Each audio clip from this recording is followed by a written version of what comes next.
number is the problem we are going to go through today, and we are going to solve it using a beginner-friendly approach. So stay to the end to discover the thought process behind this approach. So to give you a little bit of the context, we have an array of integer, and then there is only one repeated number in that array, and we are supposed to find out that number without modifying the array. One thing interesting that you need to take in consideration is that the repeated element can appear one or many times, right? It can appear one, two, or more times. So don't just rely on the fact that it will appear twice. It can appear more than one time. So now, given this, the direct straightforward approach I'm going to use is to kind of count the number of occurrence of each of the element and return the element that has a number of occurrence different from one, right? And then how can we achieve that?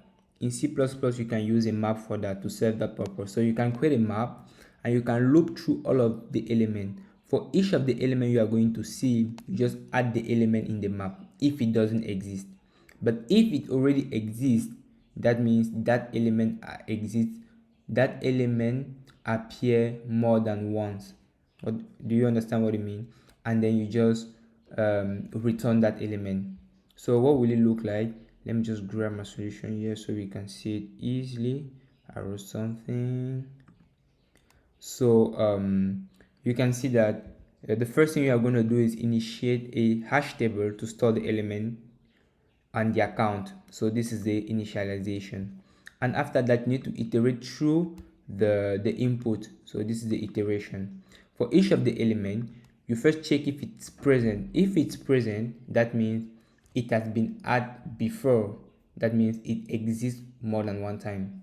You just return the element because you know it. We have only one element respecting that condition. Otherwise, you just like create the element and then you set the count to, by making this you are setting the count to 1, or you can even do this anyone you prefer.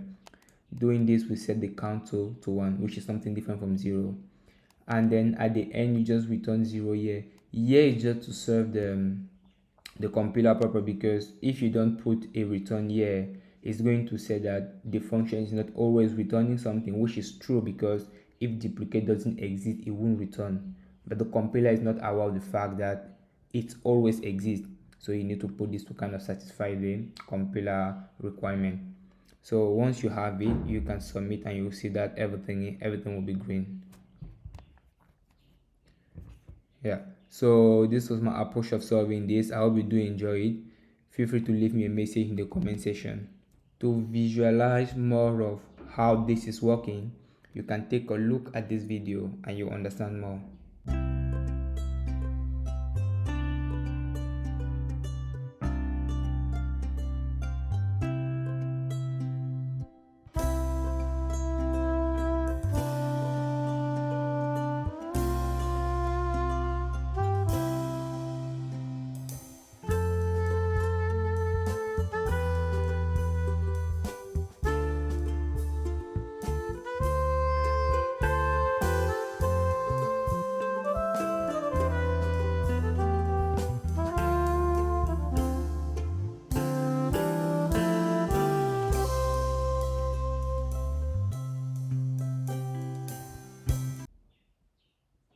Hope the video was helpful.